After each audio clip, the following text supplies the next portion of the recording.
Okay, well, we're going to go ahead and get started today. I would really like to thank TCEC for sponsoring today's Eggs and Issues. So if you'd like to give TCEC,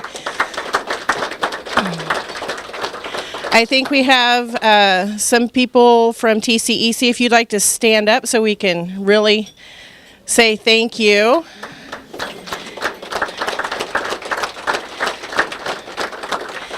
We always enjoy working with TCEC. They're a great community partner. We also have Leadership Guyman class here today. So if you are in the Leadership Guyman 2016, would you please stand up?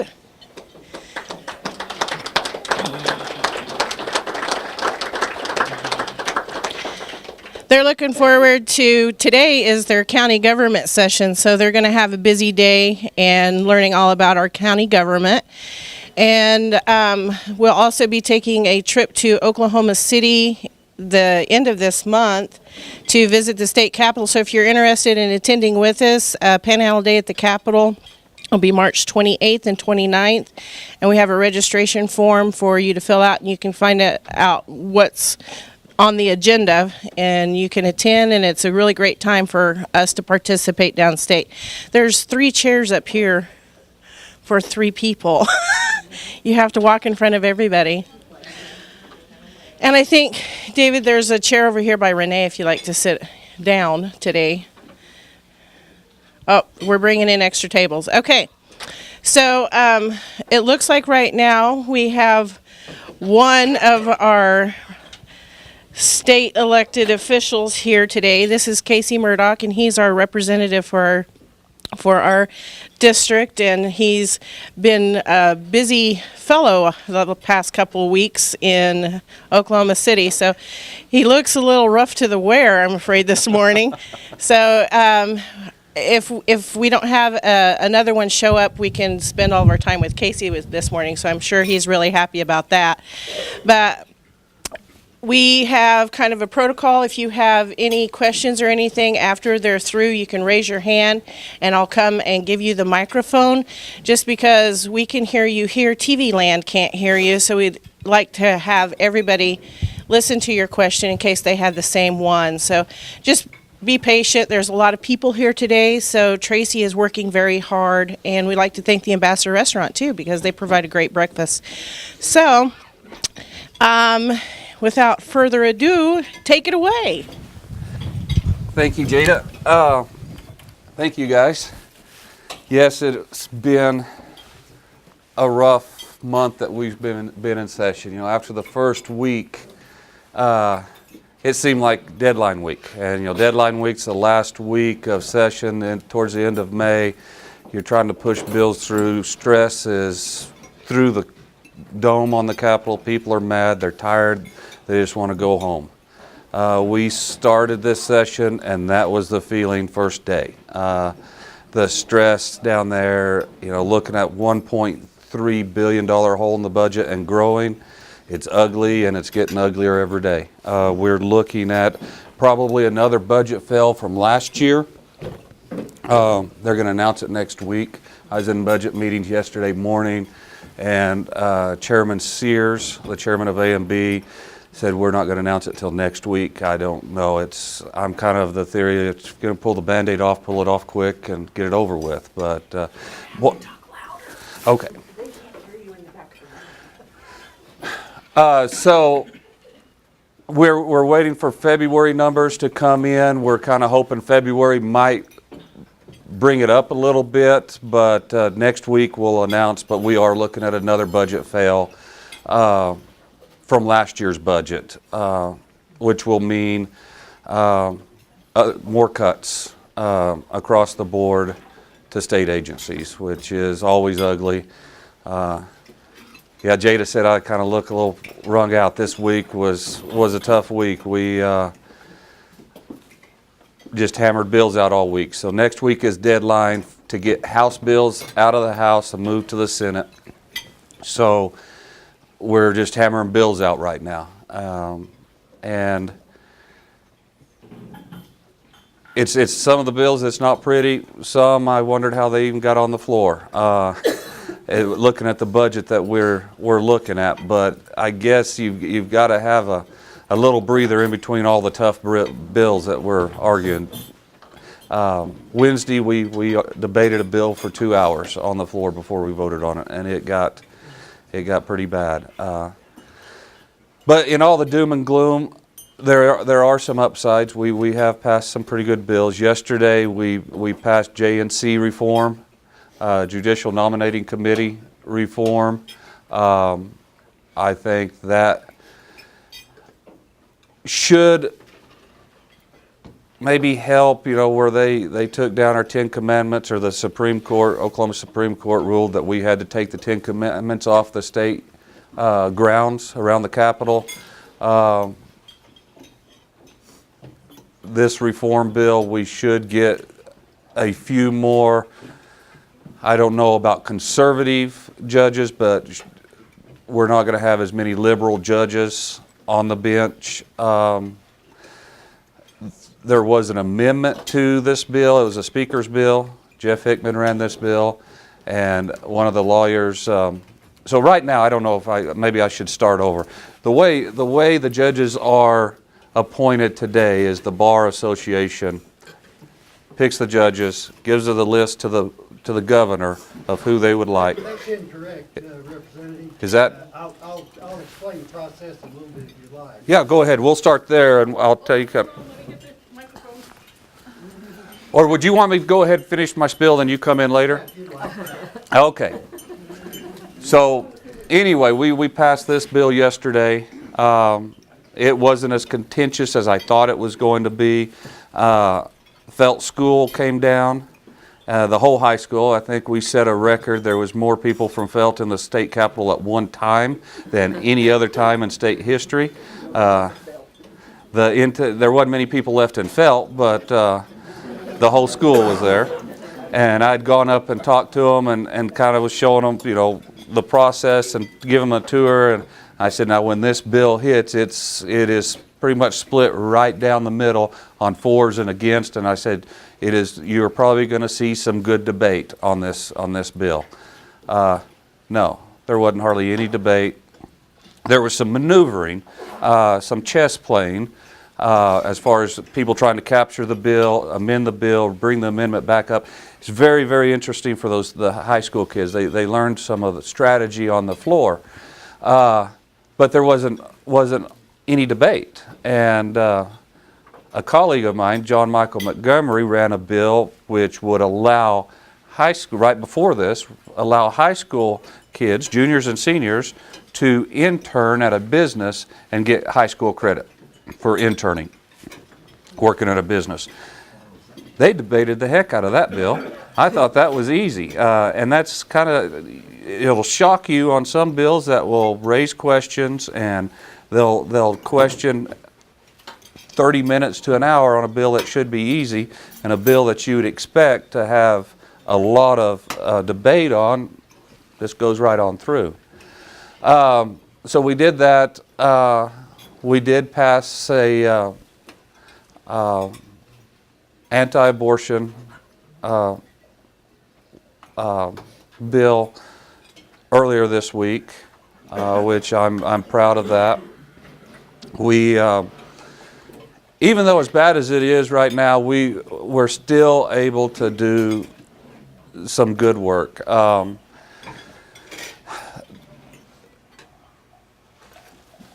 We do have plans. We are working on a plan to give teachers raises this year. Even though we are looking at $1.3 billion hole in the budget, we are looking at trying to give teachers pay raises this year.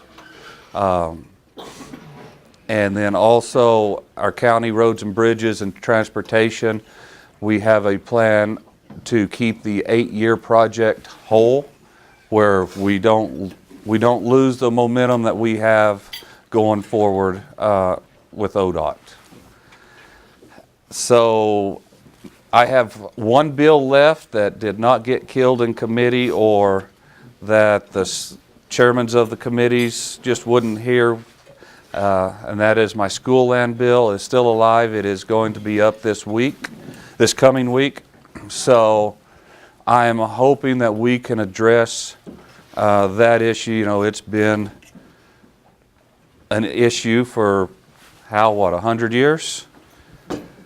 So it's baby steps. You know, we got here inch at a time, and we're going to try to get back to where we need to be inch at a time. It's a slow process, and you know, we can't turn. It's just like turning a semi around. You can't just whip it around. It's a slow process getting things turned around and going back on the right track. With that, I'll take questions. Oh, I'm sorry. Go ahead. Explain. Yeah. Can you just go up front and grab one of those mics? Do you want one of these? That's fine.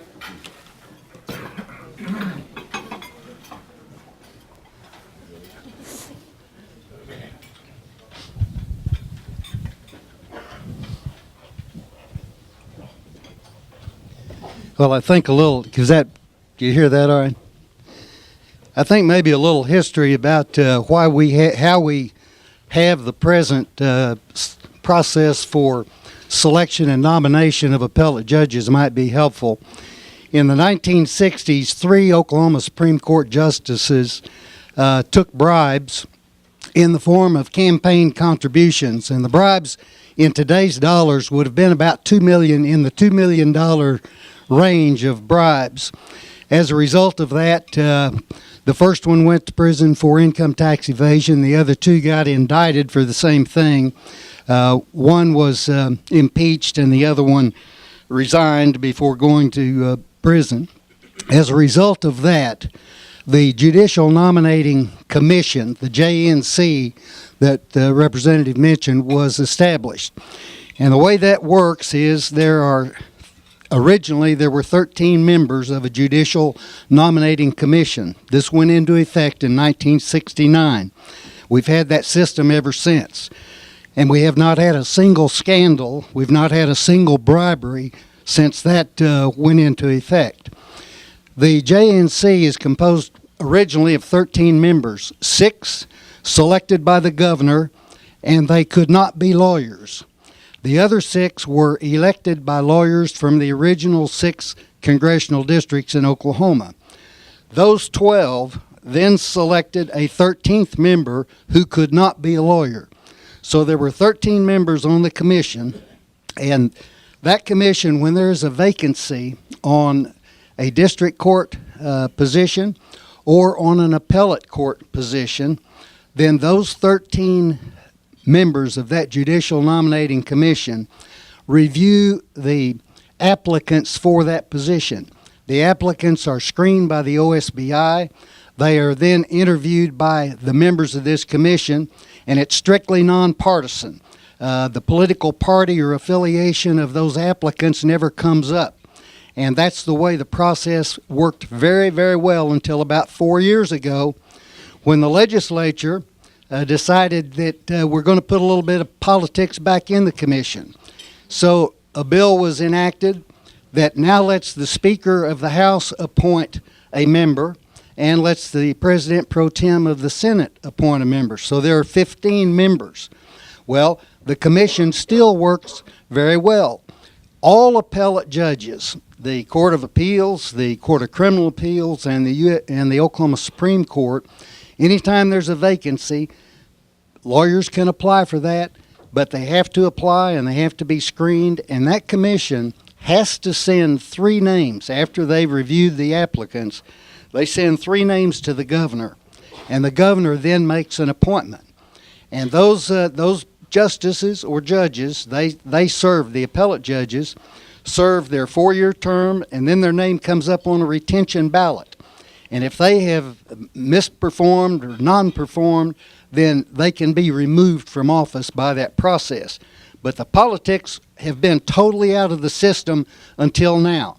There are 3 bills pending, 2 joint resolutions and a bill pending in the legislature right now to put special interests and big money back in the selection of judges. What happened, a representative got aggravated over the decision of the Oklahoma Supreme Court that the 10 Commandments tablet on the Capitol grounds violated a constitutional provision. The court enforced the law. They didn't write the law. They didn't write the Constitution, but they had to follow it. And because they followed it, we've got these 3 bills now that have been introduced for the purpose of putting politics and being able to get political influence back on the court. And I can tell you, when you have a case in court, you don't want political influence. You want somebody that'll decide the case on the law as they see it. They may not always get it right, but all you can ask for is that they do their best job to apply the law as they see it. You're not going to find anybody on any court that does not come to that court with their own backgrounds, their own personal influences. They're all going to have attitudes about something, and that's just part of the way our society works.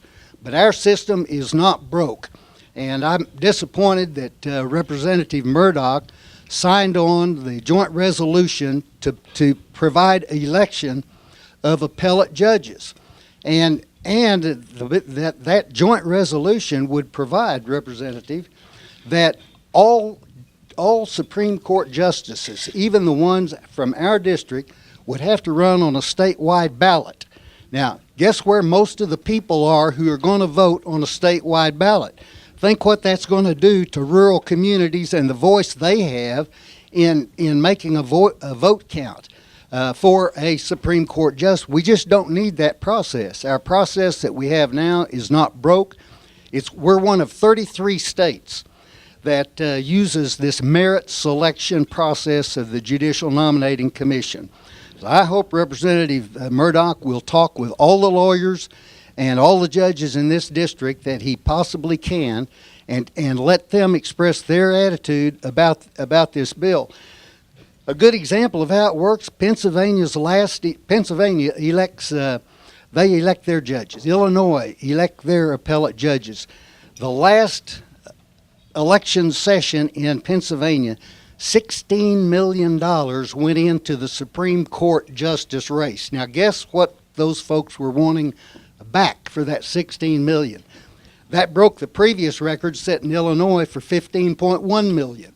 And that's what is going to happen if we go back to an election system. You can't keep it out. And now people can make donations. You don't even have to disclose who's making the donation. And that's what's going to happen. So I'm going to urge all of you next November, when it comes time to go to the polls, if any of these bills make it that far, I'm going to urge every one of you to vote against it, because we've got a good system. I've been practicing in the system now for 52 years, and I know a little bit about how it works.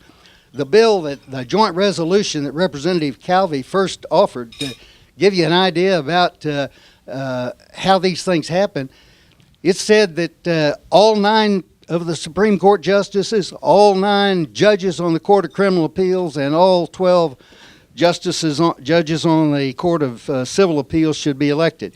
Well, the problem with that, there are not 9 judges on the Court of Criminal Appeals, there are 5. And that told me a little bit about how much thought had gone into this joint resolution before it was first submitted. So all I ask Representative Murdoch is that please do your homework. Please talk to the lawyers, talk to the judges that know how the system works.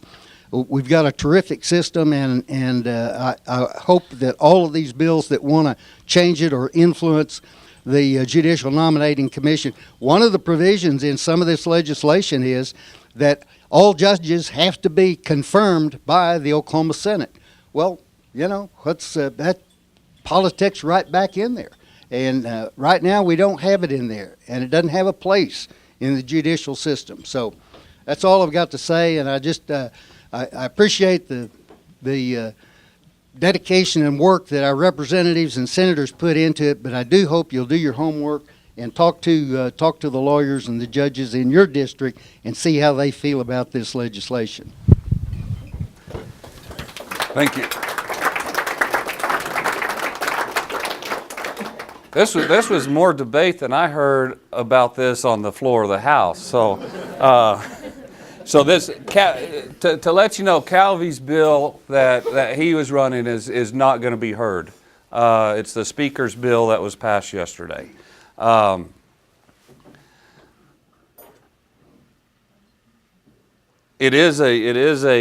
Speaker's bill is not as draconian as Calvi's bill.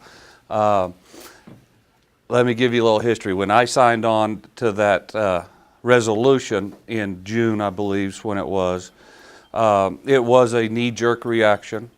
I think it was about 3 hours after I got the information they were kicking the Ten Commandments off of our state grounds. And I think I've told you all before, I truly believe we've got to have God in our state government. I think our country became one of the greatest countries on earth because we were a Christian country and we honored God. And I think the Ten Commandments has a place at our state capitol. And that is why I jumped on that so early. But you made some very valid points. Thank you. Anyway, with that, now I'll open it up for more questions. Hang on. Forgot what I was doing. I'm good, thank There's you. a bunch of people. Yay, okay. Tell us who you are and where you work. I'm April Coble. I'm with the Guyman Daily Herald.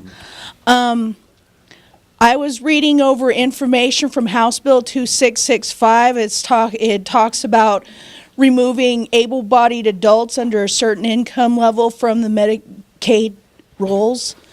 Can you give us a little bit of, where that went with the House? And since we don't have a senator here to comment on it, what do you think is going to happen when it makes it through the Senate? It was passed, when it passed the floor day before yesterday.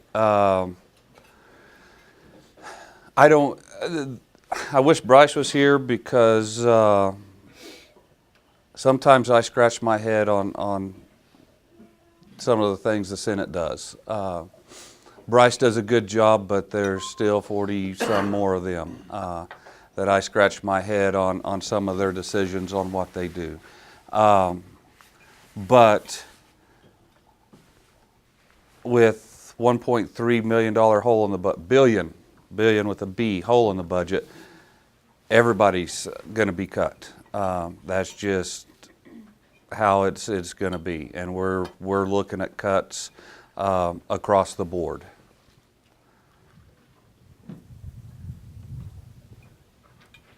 Any other questions? We got lots of time, and I got a microphone. Oh, okay.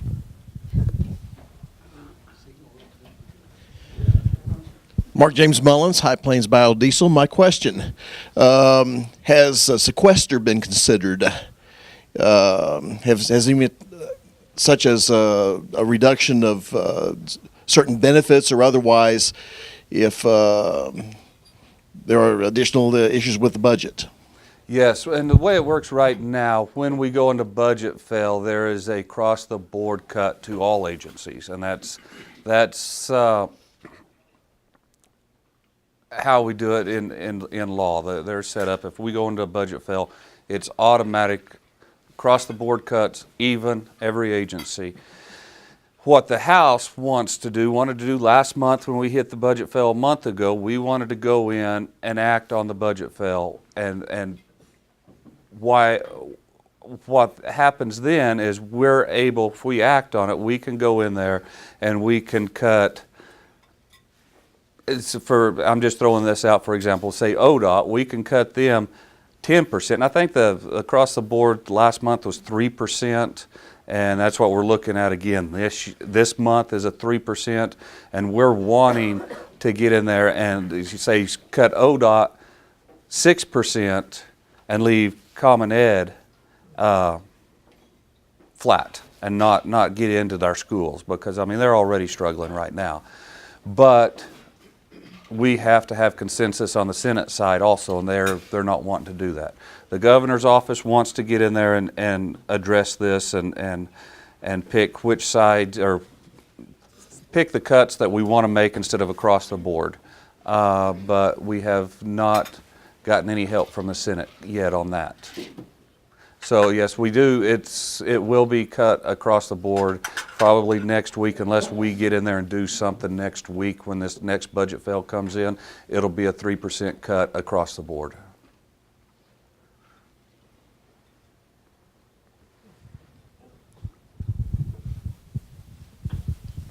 Doug Melton, Superintendent at Guyman Schools. Mr. Murdoch, what about the tax credits on the windmills? That's something very important to schools. Can you kind of brief us a little bit on that? Yes, and now that's another battle we have. I mean, there's lots of fights down there. The scary thing right now, there's and like I said, everything's on the table on what we're cutting. We're looking at cutting every tax credit 25% across the board. There are some wind companies in Texas County that a 25% cut in that tax credit shuts them down. They're done. And Texas County, your school and Hardesty will lose those projects. And the number off my top of my head is $1.5, $1.4 million that our schools are getting from that. That's going to go away if these tax credit cuts go into effect. We are working on that. That is a running fight on a daily basis. There is an anti-wind group down there that is fighting it hard, fighting wind hard. One of the proposals that I made, because everybody has a little skin in the game, those tax credit on wind, they took a 50% cut last year in their incentives, another 25. So in 2 years, they'll take a 75% cut in their incentives. Well, in my opinion, say if I had a restaurant and I had bills coming in, I'm not making it, I'm not shutting the doors at 1 o'clock, shutting the business down and going to the lake and fish. I'm going to open the doors up wider. I'm going to try to get more customers. I'm going to work harder. And that's what we have to do here in Oklahoma. We cannot cut our incentives to entice businesses to come to Oklahoma and do business. What we're doing is shutting the doors on our business. And we cannot do that. So on the zero emission tax credit on wind, it goes away in 20. Wind is going to, and you will hear the arguments that wind can't stand on its own, wind has to be subsidized. That can't be farther from the truth. In 2020, wind will be, on the state level, totally independent, no incentives. They're going to stand on their own feet in 2020. That's 4 years away. I really do not see us coming out of this wreck that we're in 4 years. I think we're gonna be here a while. We're looking at so many new players in the game across the board on oil. We've gotten so good at our job as far as producing oil that we've got a lot of it, and that's what drives Oklahoma's economy. In that 25% cut across the board, there's going to be a trigger in there that when our economy starts coming back up, those incentives go back on. But I believe that before they go back on, wind's going to be out of the picture. It's going to have already sunset out. We have several plans on giving an exemption for wind. First off, we argued basically most of the month that we made a deal last year, wind, and I say we because I see what wind does for the Panhandle. We made a deal last year on that 50% where they took the ad valorem tax incentives away. That there was a deal made with leadership that wind will give up that incentive, but you leave the zero emission tax alone. And we gave up 50% of the incentives. In my book, a deal's a deal. And yes, we have came onto another wreck. There's maneuver room, but you don't just chop it off. And we have lost, and I think I said in the last Eggs and Issues, we've lost wind companies that was going to build wind farms in Texas County that decided to decided to go ahead and build it in Texas. Cost Texas County $4 million in ad valorem taxes. You could use another $4 million, couldn't you? I know the courthouse could. We're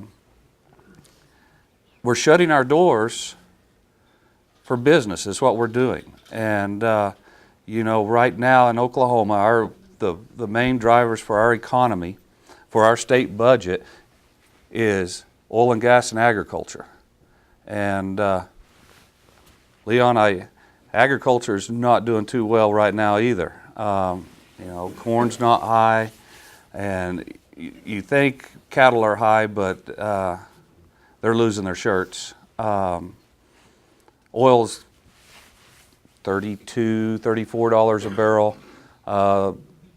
When Oklahoma's economy is so dependent on the two commodities that's traded on the board, we have to diversify. We have to diversify. Somebody told me, behind every successful farmer or rancher has a wife that has a good job in town.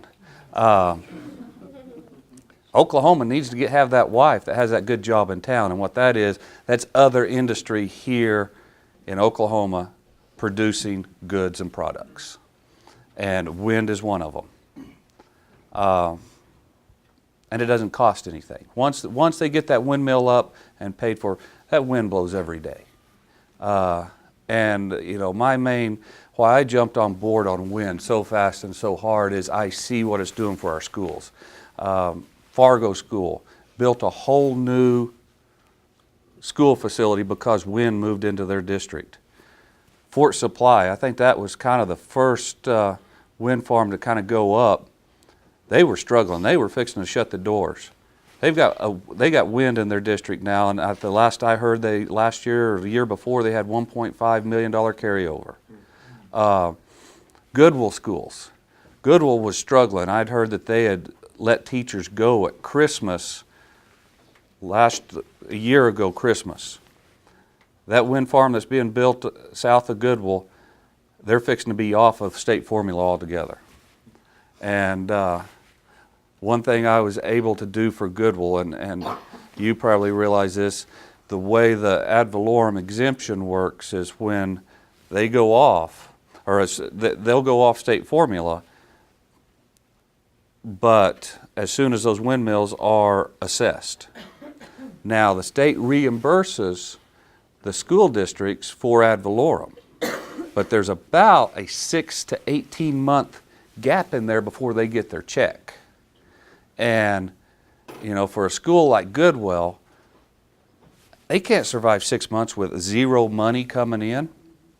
So Enel, the company that's building that project, I visited with them 2 weeks ago. They are going to do a bridge loan to the school to get them through that 6 to 18 months until they start getting their reimbursement. So I applaud Enel for doing that. It's going to help Goodwill out tremendously. But to your question, it's a fight. It's a fight. There's Frank Robson from Claremore is self-funding all the lobbyists that's fighting this. Good news is Nextera, the parent company of Nextera, is Devon's #1 customer. The CEO of that parent company called Devon's CEO, and asked him to lay off wind because you had Continental was there fighting wind real hard. You had, I don't think Chesapeake was, but Continental, Harold Ham, had some press releases that was bad for wind, and he was fighting wind real hard along with this Frank Robson. I know Devon has backed off. Gas and wind, natural gas and wind go hand in hand. Another project that we lost because of what was filed at the state capitol this year was a project that I was working on trying to get in my district, but it was going to be over around Woodward, but it was going to be a natural gas electric plant. And that company was going to build that plant, put windmills up, and solar. They were going to have solar, natural gas, and wind. And they've decided not to because of the uncertainty at the state capitol. That's what irritates me to death. And, you know, we have a super majority in the House and the Senate down there of Republicans. The rhetoric that is coming out of that Capitol is so disappointing. I told somebody this week I feel like I've got a Dallas Cowboy jersey on and I run onto the field and there's just a bunch of Philadelphia Eagles out there. I'm on the wrong team. There was a comment made over in the Senate that it is time that businesses start paying their fair share. That about floored me. Businesses is what drives an economy, and in my core belief, businesses is what drives the economy, and you cannot punish business for hiring people, for making jobs, for stimulating the economy. That's what we are is businesses. We just, as far as the government goes, in my opinion, is three core functions of government: education, roads, and safety. Period. We should not be in the game picking winners and losers. And one industry doesn't like this industry, so let's go put some regulations on them. One of the bills that we fought on win this week, we was able to kill that bill, but someone filed that setbacks where you can build windmills, you couldn't build them within 3 miles of an airport. I'm looking for a vehicle right now, but they're over around the eastern side where they're building some windmills. The amount of permits filed for airports is outrageous. It's $100 to file for a permit for an airport.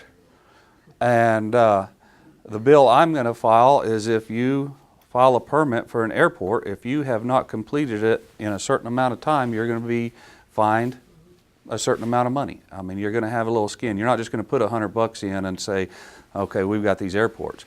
But there's a wing company, and I cannot remember which one it is, may have to take down some towers because of these permits that was filed for airports, because of this setback legislation. But we were able to kill it. Now, I don't know if they have a vehicle on the Senate side that does the same thing. Usually what happens, whatever's filed in the House, they will have a vehicle in the Senate that says the same thing. And that way they've always got something moving. So, We have a question back here. okay. Name, all that kind of stuff. Hello, Representative. How I'm are you? Lucinda Ray. Thank you so much for coming out here. We talked about your busy week. A year ago, we were talking about a project and talking about a political project, and it was mentioned about a hunting permit for prairie chicken and beaver might be easier a year Yes. ago. Yes? And Well, I think you might have, I think I've seen some tail feathers fly from some prairie chickens around this county.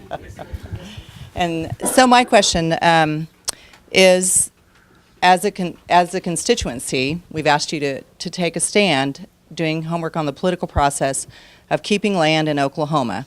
A year ago to today, I like school, I like learning, and there's a very high learning curve that's happened here in regard to a project that would take land out of Oklahoma, give it to the federal government, and give jurisdiction 400 miles away.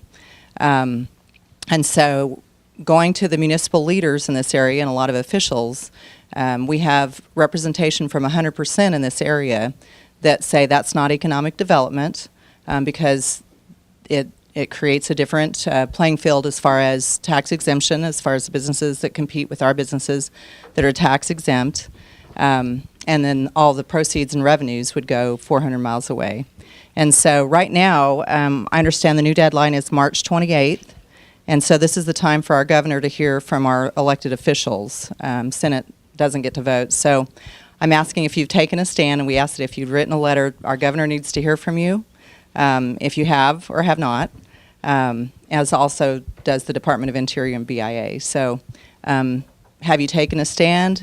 We've had a year to do homework, and so that's our question to you to represent your constituency, to keep land in Oklahoma, economic development, and just we've done our homework, so that's our question. Right, and no, I have not taken a stand, and I'll tell you why. this issue here is, I mean, it's tough. And it's, I've had as many phone calls against this casino as I had for it. And I consider all you my friends. I mean, every single one of you are friends of mine. And I'd like to say near and dear friends. And why I have decided to stay neutral on this is because I do not want to pick one side over the other. I don't want to pick, and I'm not going to throw any names out there, but Joe Blow and Mary Sue. Mary Sue's for the casino and Joe Blow's against the casino. They're both very dear friends of mine. And this decision is going to be made in Washington. And yes, and Lucinda told me yesterday that the Senate did not have a vote in this. It's going to be the governor, period. That was the first. Well, I knew the Senate confirms all or approves all compacts that the governor makes with the Indians. But as Lucinda said, it's still alive. They may not approve this compact, but it's still sitting there, and you get another governor and another Senate, and it's still in the motion. But I guess I've lost sleep over this. It's trying to choose between two children, and it's hard. It's hard to pick sides on two friends. Which one are you going to back? And it's a tough decision for me. Bill Patrick, High Plains Bioenergy. A couple of statements. Number one, don't cut off the hands that feed you. You've got to make sure you support wind energy and other economic development that actually produce a good or service. Energy being one of the big ones. Production in the agriculture region. One that does not produce that you're willing to support by doing nothing is that gaming. You say you don't want to choose. We've elected you to choose for us, and we're calling you out to make a stand, one way or the other. Don't be neutral on this. You support those that support you. That's why you're sent down there. You say that there's some that want this. There's far more. Every city council has supported or sent letters in opposition to this because they realize the damage that it can do not only to the economy by pulling that money out, sending it downstate, but the social aspects as well. People that are hurt because of addiction to gaming and the issues with the things that go along with that gaming. And so I'd urge you, stand up, take a stand for what's right. Thank you. Is this about casinos still? I'm going to open it up to anybody else because we just have a few minutes left. So does anybody else have any questions that they'd like to ask, not related to casino? Okay. Jerry Barbie, and I know that personally you know where I'm at. Mm-hmm. And I agree, you need to make a decision because the governor, by reason of the Bureau of Indian Affairs, is considering one of two choices. You're either for it or you're against it. If you're against it, you write a letter and tell them.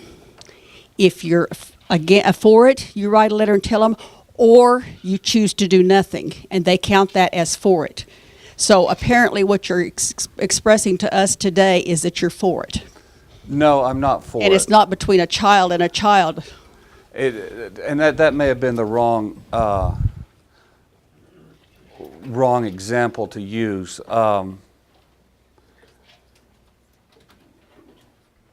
I said this a long time ago. If this thing just disappeared, it'd make my life a lot better. And along with Prius. You can make it happen. We agree. But the thing is, no, I can't make it happen. I'm just going to be another letter, and if I could pull the hammer one way or the other, and it's all on me, I would have to step up and make that decision. There are so many moving parts that's way above my head on this one, and I'm talking about federal. And it's just, I had an example that I used, and this could be another poor example, and but you've got, I'm going to use it, and it may be a poor example, back to two children. And, you know, you've got two kids that they're building a park across the road from your house. And one kid is excited about the park, the other kid doesn't. He likes playing in the grass out there, and he says, you know, can you stop this? And yeah, I could write a letter to the city council or whoever and say, no, I don't want this park across the road. My kid loves to play in the grass and all this, but then I've got another one that wants to see the park come in. And I'm having to choose which one I'm going to support and which way I'm going to go. And yes, I may in my heart side with the one kid that likes to see the grass, and I don't want to see a metal playground across the road from my house, but I've got to represent both children equally on what they want. You can't have it both ways. And you You've can't. gotta choose.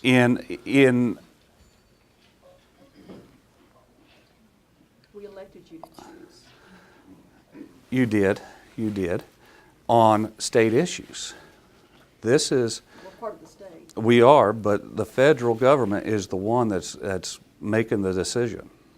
Okay, so just, there's nothing we can do, let's just duck our heads and leave. No. There is a process on the federal level, and you have, let's just say you guys have put up one heck of a fight. You've got a lot farther than I thought. And whenever I made the comment as far as seeing those prairie chicken tail feathers fly, I have seen it this year. Live that down, will you? What's that? You will never live I that will down, never will you? live that down. You guys have made, Leon. I'm going to say, you know, I think Casey is in a tough situation here on this issue because, you know, I serve on an agricultural board, and there's 9 members on that board, and we didn't take an official vote, but there was 4 people on that board that I know that was for it, 4 people that was against it. I was the one standing in the middle. Like I say, we did not take an official vote, so in that situation. So, you know, Casey was elected by some of those that support the casino. He was elected by some that oppose the casino.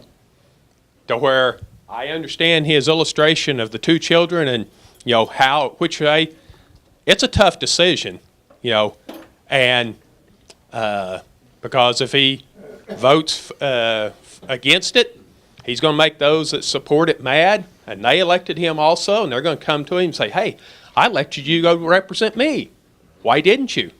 But yet if he goes the other way, those that are opposed to it are going to come say, I elected you to go represent me. And I think from what I've heard, this is kind of a 50-50 deal in Texas County. So it's not an easy decision, and I agree with what he's saying, that it's tough. And the example of the 2 kids, I think, is a very good example. I'm not for it.